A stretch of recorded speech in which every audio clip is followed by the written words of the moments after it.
자, 이 시간은 여섯째 시간입니다.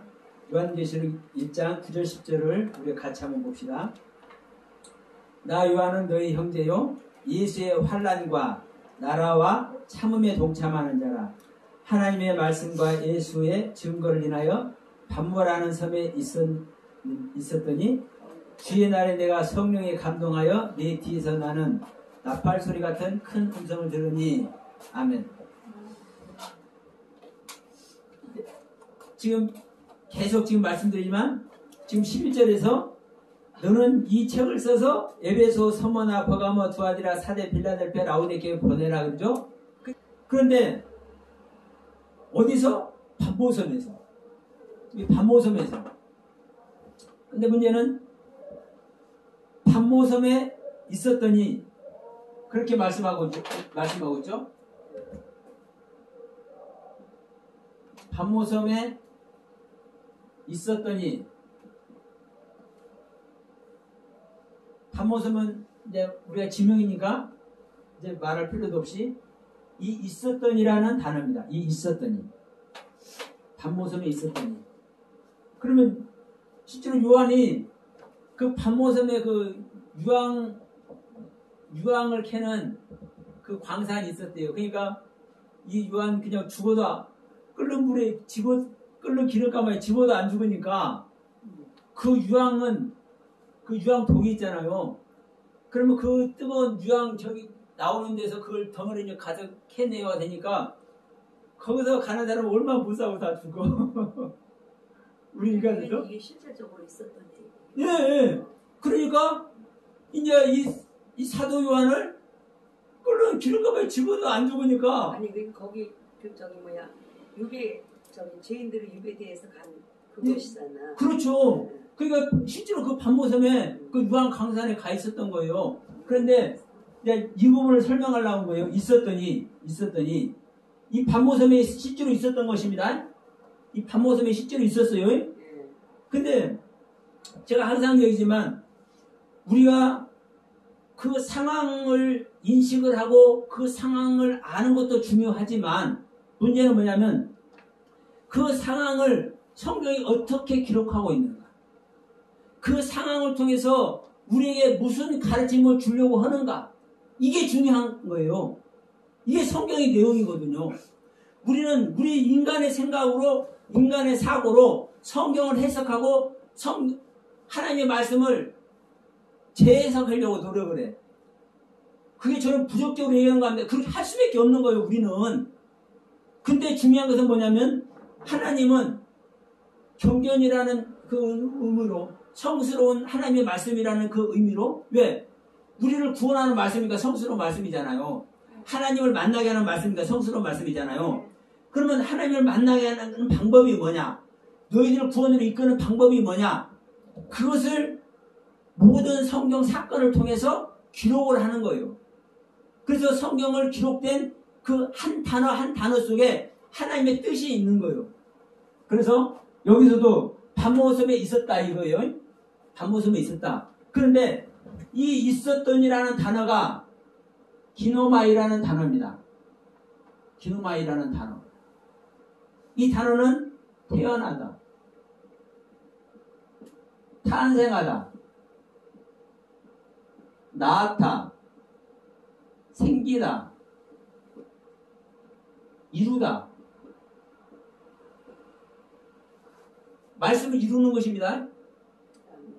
그러니까 중요한 것은 태어나는 얘기, 탄생하는 이야기, 낳는 이야기, 생기는 이야기, 이걸 보면은 뭘 하는 거요? 얘기가 태어나는 거 생각을 할 수가 있고, 자, 병아리가 알에서 태어나는 얘기 생각을 할 수가 있고, 뭔가 생명이 탄생하는 얘기를 하는 거죠. 그러면 그러한 의미로 이 기노마이라는 단어를 성경은 사용을 하고 있어요, 실제로. 그러면 자, 반모섬에 있었지만, 그리고 실제로 이 사도 요한은 끓는 기름 가마솥에 집어넣어도 죽지 않을 만큼 성화되어 있는 모습이지만 그럼에도 불구하고 여기서 다시 태어난 모습이라고 얘기를 하고 있는 거예요. 밤모습에서 새로운 생명으로 태어나고 있는 모습. 그래서 지금 이 요한계시록을 보는 것을, 그리고 지금 가지고 있는 것을, 그리고 그걸로 말미암아 장차 될 일을 지금 기록해서 그걸 기록하라고 하는 거잖아요. 그것이 요한계시록이잖아요. 그러면 이 요한계시록 전체가 지금 사도 요한 안에서 다 일어나고 보여지고 깨달아진 내용을 가지고 하는 거라고요. 근데 그 깨달아진 내용이 뭐라고 얘기하는 거예요? 하나님이 소유격으로 있고 예수 그리스도가 소유격으로 되어 있고, 자, 천사들이 소유격으로 되어 있고, 보좌가 소유격으로 되어 있고, 7명이 소유격으로 되어 있고, 전부 다 지금 사도 요한 안에 소유가 되어 있다라고 얘기를 하고 있는 거예요. 그러면 다른 건 다 그냥 놔둬버리고 하나님과 예수 그리스도가 바울에게, 아니 사도 요한에게 소유되어 있다면, 응? 할 말이 없는 거죠. 그럼 여기서도 보세요. 우리가 하나님을 소유해도 신앙의 어린 상태에서는, 응? 신앙의 어린 상태에서는 그 어린 상태에 하나님의 경륜밖에 모르는 거예요. 자, 예수님께서 이 땅에 오셨죠? 예수님께서 이 땅에 아기 예수 탄생을 하셨는데, 이사야 9장 6절 보면은 그 아기 예수 자체가 전능하신 하나님이고 영존하신 아버지고 평강의 왕이요. 다시 말하면 삼위일체 하나님이요. 그러면 예수님이 마리아의 태에서 응이하고 태어났는데 그게 삼위일체 하나님이요? 삼위일체 하나님의 위험이 보입니까? 그냥 아기잖아요. 그런데도 그 아기인데도 불구하고 그 아기가 하나님. 어떤 상태? 아기 상태 하나님. 그래서 누가 보면은 자라면서 아름다워 갔더라 그러죠? 그 아름답다는 뜻이 세상적인 아름답다는 뜻이 아니라 하나님의 아름다움, 하나님의 본성을 찾아간다는 얘기를 하는 거예요. 성장하면서. 그러니까 30살이 되니까 이 세상에서 인정하는 나이죠. 30살이 되어야 대제사장의 자격이 주어진다니까요. 네? 인간 세계에서도. 그러니까 대제사장의 자격이 주어지는 이 30살이 됐을 때 예수님은 하나님 본연의 자리에서 본연의 사역, 이 땅에 오신 그 목적의 사역을 시작하시는 거예요. 공생의 시를. 그러니까 자, 우리가 하나님을 소유했고 수많은 사람들이 하나님을 영접했다 할지라도 어느 상태에 자기 상태 하나님이라는 것. 그러면 이 지금 밤모섬에 있는 사도 요한도 끓는 기름감에 넣어도 죽지 않을 상태로까지의 완성된 신앙을 가지고 있음에도 불구하고 지금 7교회면은요, 라오디아 교회는 완성된 가장 성숙한 교회입니다. 그러니까 이기는 자는 보호자에 앉는다고 하잖아요. 보호자에. 그러면 보호자에 앉는 일이 무슨 얘기인지. 그러면 완전 그 자체를 얘기하는 거예요. 그리고 자 이제 21장 22장 가면은 새하늘과 새 땅이 내려오잖아요. 새 예루살렘 성이 내려오잖아요. 어린 양이 나오잖아요. 그래서 생명의 강이 흐르고 좌우에 생명나무가 12가지 과일을 맺잖아요. 그러면 완성된 신앙의 모든 것을 지금 이 사도 요한이 지금 얘기를 하고 있단 말입니다. 그러면 이 하나님으로서 가르친 모든 것을 얘기하기 위해서 하나님은 뭘 하게 하는 거예요? 다시 기도마에 하게 한 거예요. 근데 단순히 우리 한글 성경으로는 밤모섬에 있었더니라고 이렇게 하고 있지만 밤모섬에 기도마에 했다. 성경은 정확하게 얘기를 하고 있는 거예요. 그래서 이 의미를 다시 한번 얘기를 해드리는 겁니다. 그냥 밤모섬에 그냥 있는 그 자체만 해도 사도 요한은 엄청난 경지잖아요. 그렇죠. 어떻게, 아니, 끓는 물도 아니고, 기름이 훨씬 더 뜨겁잖아요. 물보다. 그러면 그 끓는 물도 아니고 끓는 기름가마에서도 안 죽고 살아나오니까. 그래서 그 유황캐는 그 사역장에다 보내잖아요. 그러니까 이 반모섬에 있는 이 자체만 해도 어마어마한 경제지만 실질적으로 요한계시록 전체를 바울에게 보게 하고 그걸 깨닫고 그것을 체험을 하게 해서 기록하기 위해서 다시 뭐 하는 거예요? 다시 기록화 시킨 거라고. 이게 성경에서 말씀하고 있는 내용이요. 그러면 자, 지금 이 9절에서 이 말씀만 하고 있느냐? 10절 봅시다. 10절. 이 부분을 나중에 다시 한번 봅니다. 10절. 자, 10절을 같이 한번 읽읍시다. 주의 날에 내가 성령에 감동하여. 그러면 누가 성령에 감동하여 있다는 거예요? 내가라고 그랬으니까, 예, 사도 요한이 성령에 감동했다고 그런 거예요. 주의 날에. 자, 이건 빨간 걸로.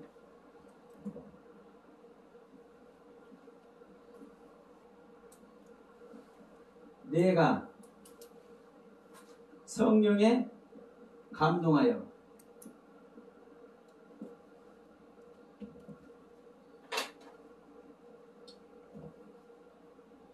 그것도 절미하고 이 감동하여도, 예? 성령님께서 역사하시니까 그 성령님의 일하심에 내가 감동됐다. 이렇게 우리는 이제 생각해요. 그게 수많은 표현을 할 수 있어요. 우리가 성령의 감동이라는 것은요, 수많은 표현을 할 수 있는 겁니다, 실제로. 그런데 이 감동하여도 여러분 똑같이 기노마입니다. 있었던이라고 똑같은 단어, 기노마예요. 그런데 자, 여기서 보면 성령이라고 되어 있죠. 성령의, 성령 안에 엔푸니마.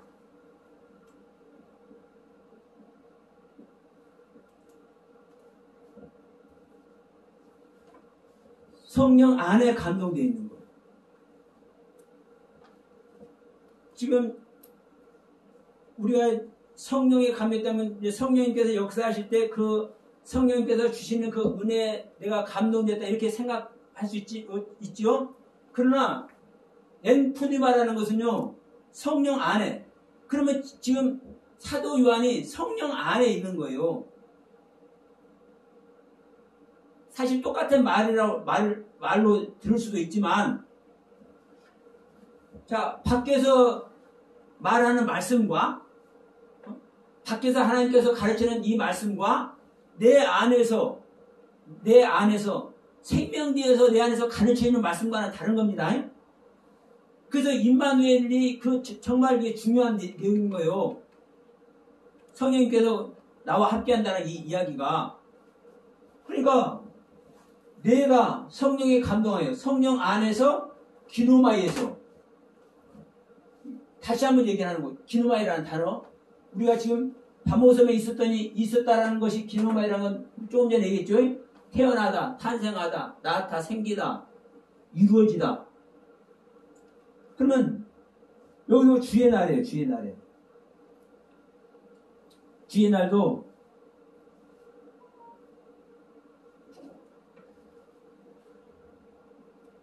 주의 날 안에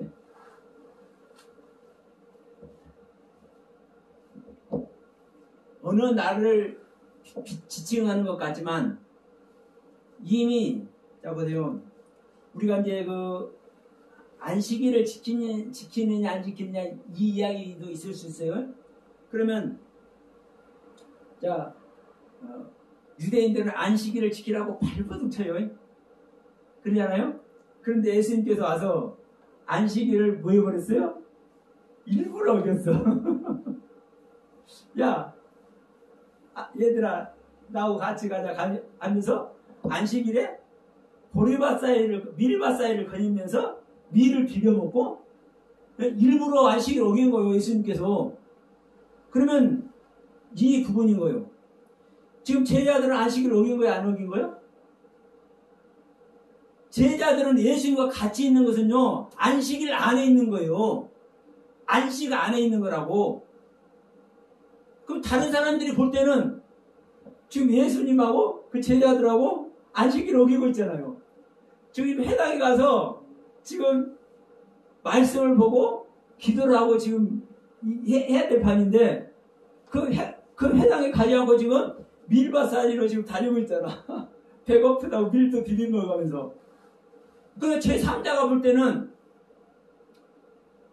주님하고 이 제자들은 잘못된 거에 안식일 어기는 거예요. 진짜 안식이 주님. 예. 근데 실제로 제자들은 주님은 주님 자체가 안식이기 때문에 안식 안에 있는 거예요. 안식 안에. 그러니까 이 주의 날도 여러분 어떻게 보느냐를 지금 제가 말씀드리는 겁니다. 주의 날에 성령에 감동했다고 지금 요한이 얘기하잖아요. 자기 사도 요한이 주의 날에 내가 성령에 감동했다 이렇게 얘기를 하잖아요. 근데 이 주의 날에 그냥 우리가 일반적으로 우리가 이해하기 쉽게 주의 날이면 이제 주일 우리가 지키는 겁니다. 근데 이 주일 다가오는 이 주의 날이 아니라 이 애라는 단어가 이 애라는 단어가 n이라는 단어라니까요. 전치사 n. 뭐뭐뭐 안에 내부에. 그러니까 주의 날 안에. 그러니까 지금 안식일이 닥치고 이런 것이 아니라 이 날도 그렇습니다. 이 날도. 자, 창세기 1장 보면은 하나님의 빛이 있으라 하시며 빛이 있었고 이 빛이 하나님 보시기 좋았더라. 이 빛을 낮이라 칭하시고, 자, 이 빛을 낮이라 칭하시고 이 낮은 어둠은 밤이라 칭하시죠. 왜 우리는 어둠 자체에서 시작하니까 어둠은 자체는 처음부터 있었던 거예요. 그런데 이 어둠 속에 빛을 하나님께서 창조했잖아요. 그러니까 이 빛을 낮이라 칭하시고 어둠을 밤이라 칭하시잖아요. 그러면 이 낮이 뭐예요? 이 날이에요, 날. 원문 자체가 그래요. 그러니까 우리는 빛도 낮도 일도 하루하루도 이게 다 다른 것 같이 이렇게 표현이 되어 있지만 성경은 똑같은 욤이라는 단어로, 그리고 헤베라는 헬라어로는 헤베라라는 단어로, 히브리어로는 욤이라는 단어로 낮, 날, 일 다 그렇다니까. 근데 이것이 다 빛이란 의미라고요. 이 낮이 빛이잖아요. 빛이 비춰지는, 해가 비치는. 그러니까 주의 날이라는 건 주님의 빛 안에 있다는 거예요. 주님의 빛 안에 있을 때, 주님의 빛 안에 있을 때 성령 안에서 기노마이했다. 탄생했다. 성령 안에서, 주님의 날 안에, 주님의 빛 아래에 있을 때 성령 안에서 기노마이했다. 탄생했다. 그러면 이거는 제가 지어내는 것이 아니라, 물론 제가 이 부분을 설명을 좀 부족하게 할 수는 있지만, 제가 한 단 한 단을 통해서 이렇게 말씀을 드리는 이유는요, 내가 말하는 것이 중요한 것이 아니라 실제로 성경은 이렇게 말씀하고 있다. 요한이 지금 자기가 12교회에 편지 쓰는 이 상태가 어떤 상태인가를 지금 말씀하고 있는 거예요.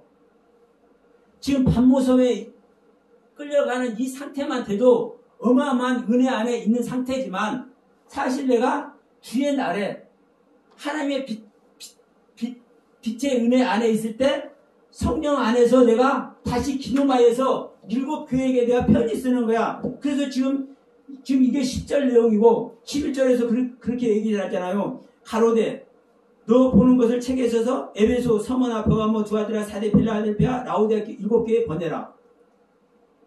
그러니까 이 사도 요한의 상태를 지금 다시 한번 재조명하는 거예요. 어떤 단어로? 기노마이 한 단어로 9절에서도 기노마이, 10절에서도 기노마이. 그러면 다시 한번 우리가 알 수 있지만 제가 다시 한번 정리합니다. 우리가 지금까지 어떻게 알고 있느냐도 중요해요. 사실은. 왜? 지금까지 신앙의 척도이기 때문에. 그러나 더 중요한 것은 내가 온전히 보는 눈으로 성경을 보고 있었느냐거든요. 하나님께서 알게 하시는 그 목적과 그 경륜대로 우리가 성경을 실제로 보고 있었느냐. 우리가라고 하지 말고 내가라고 해야 되겠죠. 내 자신이 하나님께서 주시고자 하는 그 목적과 그 하나님의 경륜대로 내가 성경을 보고 있었느냐. 이게 중요한 것 아니겠습니까? 그런데 성경은 이미 계속 말씀드리지만 자세히 세밀하게 정확하게 어떨 때는요 저는 이렇게 표현해 시시콜콜하게 제가 좀 경박맞은 이게 표현일지 모르지만 시시콜콜하게 왜냐하면 아니 하나님은 뭘 이렇게 하겠다고 여기다 이것까지 이렇게 기록해놨을까 이렇게 생각이 든다니까요. 근데 하나님은 계속 반복해서 자세하게 그렇게 세밀하게 그렇게 기록을 해놓고 있어요 성경을. 그러니까 제가 좀 경박한 말로 시시콜콜하게라는 말을 얘기를 하는 거예요. 그만큼 자주 계속 거듭해서 말씀을 하고 있기 때문에. 왜냐하면 여러분 우리는 이 성경 안에서 길을 찾는 거거든요. 하나님의 길을. 내가 어떻게 구원받아야 되느냐 이 구원받을 길을 우리는 성경에서 찾는 거예요. 그렇기 때문에 하나님은 우리에게 주시는 이 성경에 자세히 세밀하게 정확하게 계속 반복해서 기록을 할 수밖에 없는 거예요. 모든 성경의 사건들이요 계속 반복적인 사건이에요. 계속 탄생하는 얘기, 창조하는 얘기, 기노마이 하는 얘기. 그러면 자, 이 부분을 한번 봅시다. 자, 11절부터 한번 같이 10절 다시 한번 봅시다. 10절 요한계시록 1장 10절 주의 날에 내가 성령에 감동하여 내 뒤에서 나는 나팔소리 같은 큰 음성을 들으니. 그러면 자 어디서 나팔소리가 나요? 요한 뒤에서 나요. 네? 요한 뒤에서 내 뒤에서 큰 나팔소리 같은 음성이 나와요. 큰 음성이 나팔소리 같은 큰 음성이 나요. 어디서? 내 뒤에서. 여러분 이것도 소유격입니다.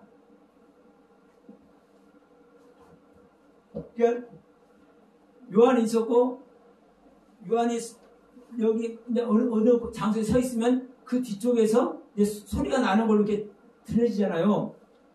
근데 이 상황 자체가 요한 안에서 요한이 가지고 있는 깨달음의 세계라는 걸 계속 얘기를 하는 거예요. 성경은 이 문법적으로도 이 단어적으로도 내 뒤에서라는 이 단어가 소유격이에요. 그리고 나팔소리도 이 나팔소리도 소유격이에요. 중요한 것은 여러분 나팔은 중요하죠. 전쟁할 때도 나팔을 불면 가고 나팔을 불면 멈추고 이 나팔 소리에 따라서 결정이 되어지는 겁니다. 경계를 긋고 이 나팔 소리에 따라서 그런 거예요. 그러면 그래서 일곱 나팔 얘기도 이 거듭남의 얘기이고요. 중요한 것은 이 나팔 소리도 요한 뒤에서 들려지는 이 소리도 요한 안에서 일어나는 소유격이라는 거. 이걸 제가 다시 한번 강조하지만 왜 소유격을 강조하느냐. 여러분 다시 한번 얘기지만 지금 1장 여기에서 계시록 1장 이걸 하면서 어떤 상태인가를 이것이 설정이 제대로 돼야 2장 3장 이제 계속 가면서 이 이야기들이 그냥 받아들이면 이 상태 이게 받아들여지는 거예요. 이것도 요한 안에서 그냥 받아들여지는 거예요. 근데 이 요한 안에서 일어나는 얘기님 실제로 모르면 내생물이 예배를 드리고 있네. 뒤에 가서 그러면 내생물이 하나님 앞에서 예배 드리고 있는 그 모습으로 끌려가 버린다니까요. 예? 근데 문제는 성경은 계속 요한 안에서라고 다 얘기하고 있다니까. 근데 이걸 제가 자꾸 잔소리같이 얘기를 하는 거예요.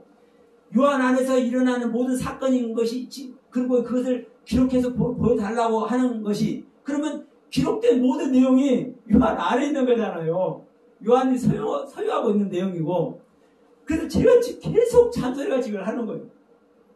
이 소유격 이야기. 요한 안에 이미 지금 가지고 있는 세계라는 이야기.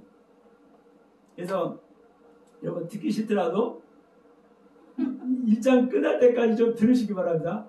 왜냐하면 요한이 그러니까 하나님은 그 세계를 다 자기 안에 가지고 있는 것입니다. 집어넣는 게 아니라 아니 하나님이 주신 그렇죠. 은혜, 하나님이 주신 은혜 세계를 이미 요한이 소유하고 있는 거죠. 자기가 갖고 있는 예. 아니 그러니까 그 하나님의 세계를 소유하고 있으니까, 다시 말하면 하나님의 생명을 소유하고 있으니까, 아니 어떻게 끌려 지금 들어가면 들어가는데 안 죽습니까? 다니엘서에서도 사드락과 메삭과 아벳느고가 풀불을 그냥 7배나 그냥 뜨겁게 해서 풀불을 돌리는데, 야 저것들 말 안 들으니까 저것들 집어넣어 죽여. 그러니까 그 풀불에다가 사드락과 메삭과 아벳느고를 집어넣잖아요.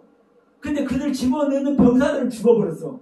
그런데 그것들은 그 안에 가서 또 다른 사람과 같이 춤을 추고 있는데, 여러분 이게 뭐예요? 왜? 죽을 수 없는 생명이 있기 때문에 안 죽는 거예요. 네?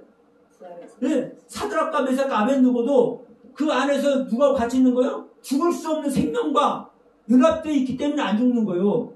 그러면 지금 사도 요한도 똑같거든요. 물론 기름감에 들어갔는데 어떻게 안 죽냐고. 그러면 그 상태가 이미 반모섬에 요한계시록 쓰기 전에 반모섬에 보내진 이 상태란 말입니다. 신앙의 상태. 그런데도 불구하고 지금 9절 10절에서 다시 기노마했다, 다시 탄생했다는 얘기를 또 다시 재차하면서 지금 이야기하는 거잖아요.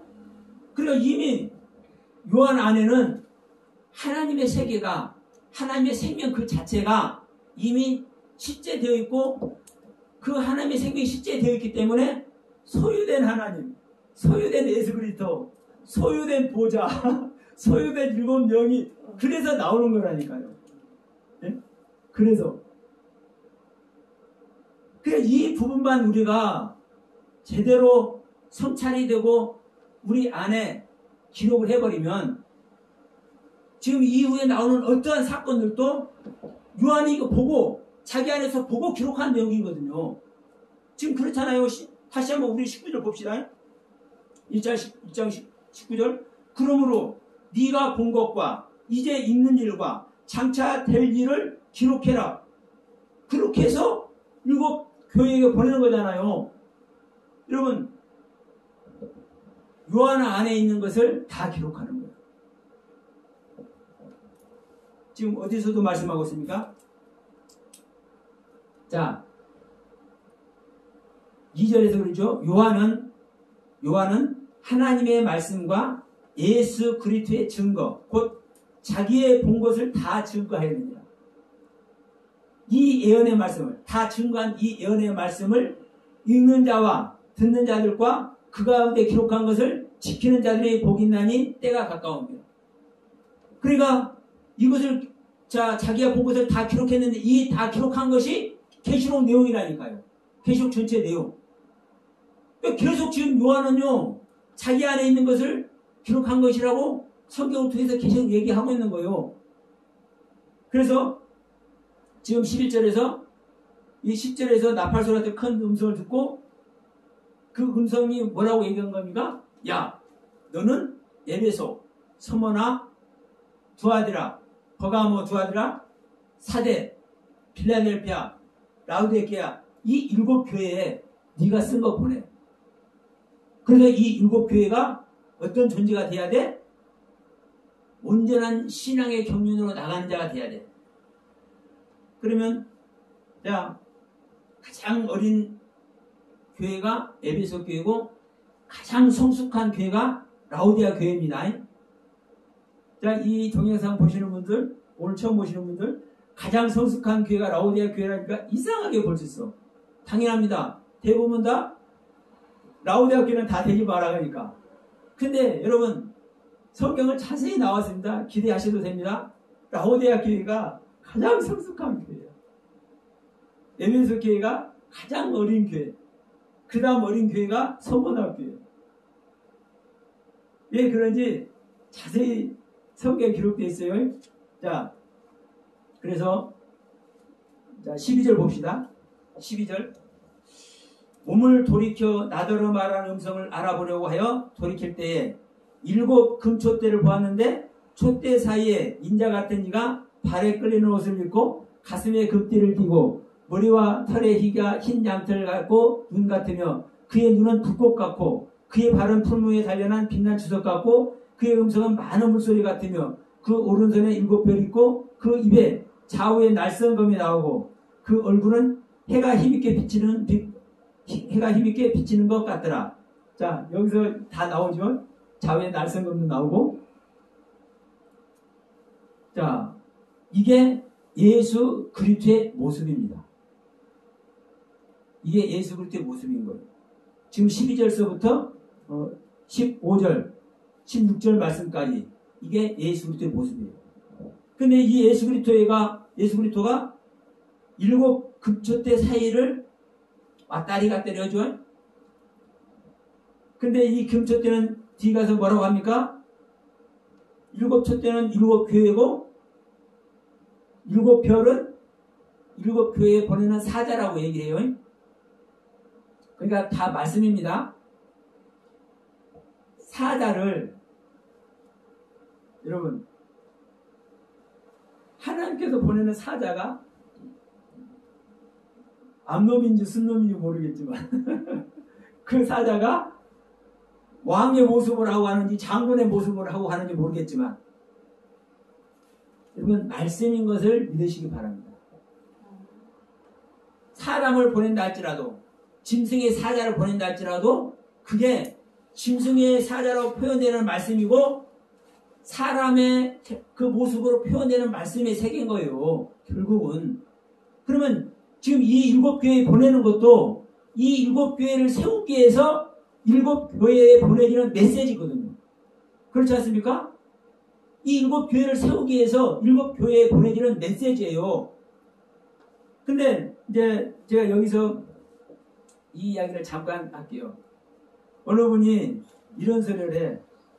그분도 많이 깨달으고, 영으로 이제 성경을 보신다는 분인데, 이 요한계시록은 요한이 썼지만, 사실은 누구의 사사를 받고 있는 것이다? 바울의 사사를 받고 있는 것이다. 그렇게 얘기를 하는 분이 계시고. 그러면서 그 증거가 뭐냐? 사도행전 1장 11절에서 너희들이 간 그대로 너희들이 본 그대로 오리라 하는데 그 본 그대로라는 단어가 전환되어서 온다는 그렇게 해석을 하면서 사실 바꿔진다는 변화된다는 뜻인데 그분은 전환된다고 이렇게 얘기를 해요. 그래서 자 예수가 바울로 전환돼서 온다.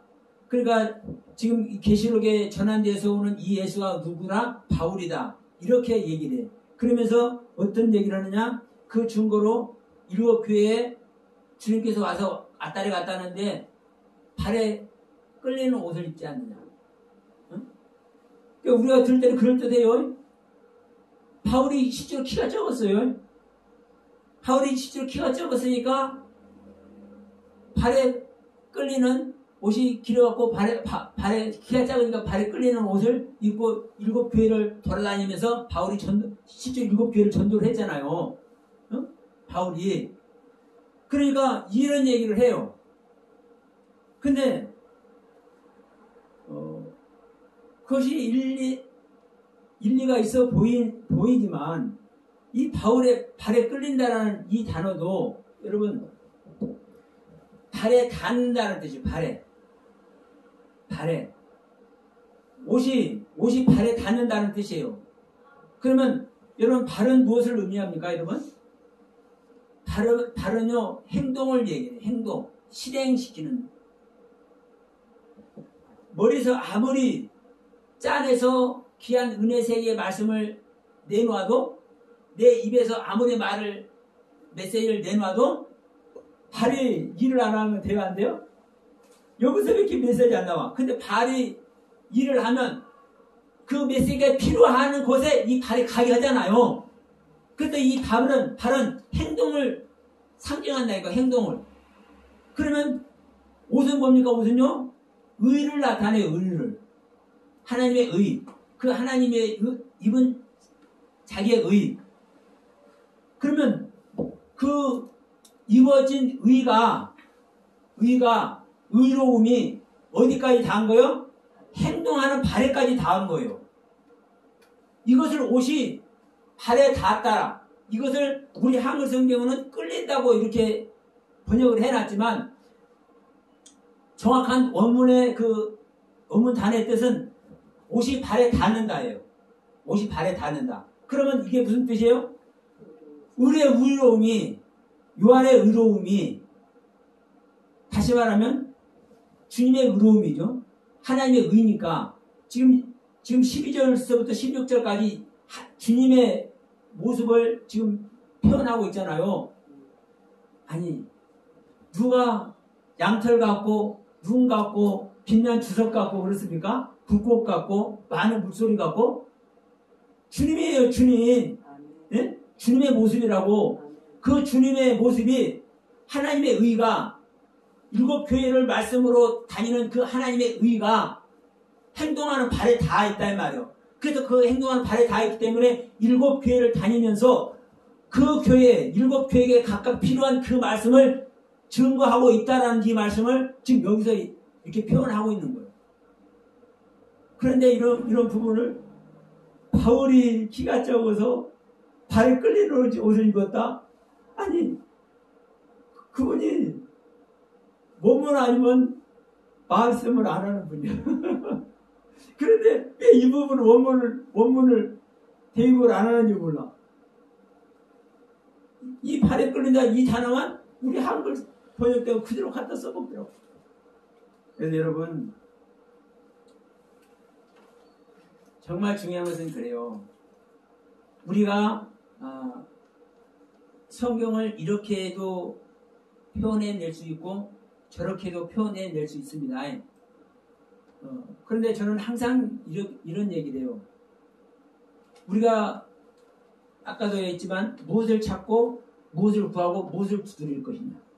다시 말하면 우리가 성경을 보고 성경을 해석하고 성경의 깨달음의 세계를 감에 있어서 우리의 지향점이 무엇을 향해야 될 것이냐. 이 부분인 거예요.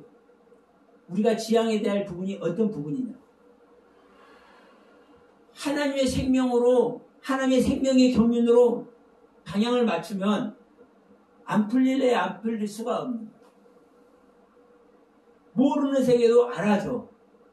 그러나 그 방향을 설정하지 않으면 그 누구에게 들었던 말도 저에게 어느 권사님이 이런 말씀하셨어요. 저에게 들었는데 알겠어. 저한테 들은 말은 그냥 알아. 얼마나 또 이게 연세도 많으신 권사님인데도 이게 명석한지 총기가 좋으세요. 그래서 다 알아. 하다못해 남편이 되시는 장로님이 깨달아서 말씀하는 내용들도 알아들어.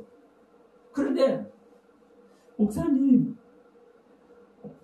말씀하고 장로님이 말씀한 내용들은 이게 알아듣고 감사하긴 한데 내 안에서 알아지는 게 없어요. 내 안에서 알아지는 건 없어요. 그런 고백을 하시죠. 여러분 그런데 보십시다. 제가 전하고 그 남편 되시는 장로님이 깨달음을 통해서 알려주는 것만 아는 세계도 얼마나 일반적인 내용에 비하면 얼마나 많은 은혜의 세계, 귀한 내용들이겠어요? 근데 그걸 가져도 뭐요? 그것을 그 지식의 세계로 나한테 그냥 있는 것뿐이에요. 그래서 제가 계속 말씀드리지만 거듭남의 세계, 하나님의 생명으로 탄생되는, 내 안에서 하나님의 생명으로 탄생되는 이 세계를 못 가면 사실 아무리 석 달열을 공부를 해도 10년, 20년, 30년 공부를 해도 사실은 헛거예요. 헛거. 왜? 그 공부한 틀 내용 아래 있기 때문에. 그것은 정말 가장 긍정적으로 말해서 선한 율법 아래에 있는 거예요. 훌륭한 율법 아래에 있는 거예요. 그 율법의 세계가 폐해져야 우리 안에서 다시 기노바해진다니까요. 복음으로 제 생명이 탄생된다니까요. 이게 히브리서 10장 18절 내용이에요. 그래서 이게 생명 창조 세계를 가지 않으면요, 십자가에서 기다리시는 그 주님 만나지 않으면요 소용이 없는 거예요. 아무리 공부를 해도. 제가 안디옥 교육이 자주 얘기하지만 보세요. 바나바와 바울이 두 명의 사도 아니에요. 이 두 명의 사도가 가서 아침부터 저녁 잠들 때까지, 응? 아침에 일어나면서부터 저녁 잠들 때까지, 그때는 야 내가 곧 온다고 그랬으니까 그야말로 종말 신앙이잖아요. 어? 주님 바로 오니까 아니 우리가 일도 해야 먹고 살지만 그것도 필요도 없어. 그 당시는. 그러나 일을 하는 사람도 실제로 있어요. 그러니까 그 일을 하는 사람들을 와서 밥 먹도록 너희들 성찬하시고 할 때 다 먹지 말고 좀 남겨놔라고 바울이 얘기하잖아요. 그러니까 그 당시는 주님께서 곧 온다 했으니까 그야말로 종말신앙이에요. 주님 만나야 구원 받으니까 하늘의 유업을 받는 것이고, 그러니까 아침에 일어나서 저녁 잠잘 때까지 하루 종일 공부하는데 겨우 1년 만에 그리스도인이 된다니까요. 그리스도인이라는 것은 그리스도의 생명을 얻었다는 거예요. 그때사 겨우. 그러니까 우리가 1년이라고 하면은 사실 짧잖아요. 몇십 년씩 목회해도 하나님 못 만나는데. 근데 우리 생각 한번 해보세요. 아침에서부터 저녁까지 최소한 10시간 이상 공부 안 했겠어요? 오늘날 노동법이 적용돼서 8시간 했으려나? 그러면 최소한 10시간 이상, 10몇 시간씩 공부를 했는데도 불구하고 1년 만에 해서 그리스도인이 된다고. 그게 뭐예요? 얼마나 공부할 내용이 많겠어요? 얼마나 하나님과 예수 그리스도에서 알 내용이 많겠어요? 그만큼 많다라는 거예요. 여러분들한테 겁주는 거 아니에요. 다만 여러분은 지금까지 많은 내용 들어오셨잖아요. 들어오셨어. 여러분의 바탕만 바꿔버리면 사실은요 순식간에 일어나요. 제가 제 경험을 잠깐 말씀드리고 이 시간 마치도록 하겠습니다. 제가 거듭남의 은혜를 입는 것이 어떤 때 제가 입었냐면, 제가 중요한 내용을 버릴 때, 제가 생명이라는 단어에 생명이 돼야 된다. 우리가 생명길을 가야 된다. 이 생명이라는 단어에 매료가 돼가지고 한 2년 동안 제가 쫓아다녔었어요. 그런데 어느 곳에 가니까 이 생명이 탄생하는 얘기를 하는 거예요. 씨에서 씨가 생명을 미리 하나를 그대로 쓰면 밀 하나 그대로 있는 거잖아요.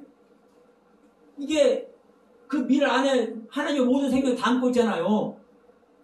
근데 우리 안에 하나님의 은혜, 하나님의 사랑 그렇게 하고 있으면 모든 걸 담고 있어. 그냥 있어. 근데 이 밀이 죽어지면 썩는 거 아닙니다. 밀이 썩는 거 아니에요. 썩으면 그냥 없어지는 거예요. 죽으면 네크로스. 죽으면 내 자신을 부인해서 십자가에 가면 이 얘기예요. 내 생명을 스스로 죽는 죽음이 이게 진짜 죽음인 거예요.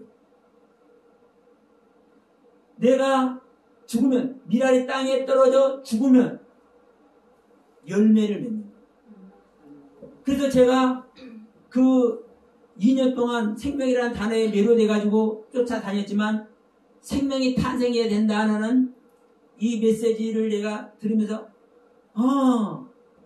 그러면 내가 생명이 내 안에서 탄생하는 것이고 그것이 바로 거듭남이고 그것이 하나님께서 성령님께서 실제로 내 안에 오신 것이면 내가 옛사람 아니라고 말할 필요도 없고 내가 새사람 되려고 발버둥 치는 것도 아니네. 왜? 내 안에 내 자신을 들여서 주님께서 오시는 그 상황만 맞이하면 되잖아요. 자, 우리 남자 여자가 사랑을 나누면 난자와 정자가 결합만 되면 무조건 생명이 탄생하잖아요. 예? 생명의 법칙에서. 그러면 내 생명은 죽어지고 생명이신 그리스도의 생명이 오면 되는 거예요. 이게 난자와 우리 사람으로 말하면 난자와 정자가 합쳐지는 거예요. 왜? 여러분 여자가 자기 자신을 버려야 남자에게 자기 몸을 주잖아요. 네, 말해봐 보세요. 정혼한 사이지만 정혼한 상태인데도 불구하고 나는 당신의 계집종이오니 당신께서 뜻대로 하시옵소서 하잖아요. 이게 자기 몸을 버릴 때 이게 죽음 무속에 들어가는 겁니다. 자기 생명을 버릴 때 하나님의 생명이 들어온다니까요. 이게 성경에서 말하는 생명의 법칙이에요. 그러니까 이 하나님의 생명만 내 안에 들어온다면 내가 옛생명이 나는 옛생명이 아니다. 나는 새 생명 돼야 된다. 이런 말할 필요도 없는 거잖아요. 다만 내 생명을 부인하면 돼요. 나는 죄인이라는 거. 나를 버려야 된다는 거. 나는 죽음의 생명이라는 거. 나는 죽어져야 될 생명이라는 거. 내 위를 가져오는 하나님께 절대 나갈 수 없는 생명이라는 거. 그러면 그 땅을, 나라는 땅을, 죄인이라는 땅을 하나님께 올려드릴 때 하나님은 이 땅에 당신의 씨를 심고 극상품 포도나무를 심고 여러분 그 하나님의 생명이 심어져야 내가 요만한 것 알았어도 그냥 알아줘.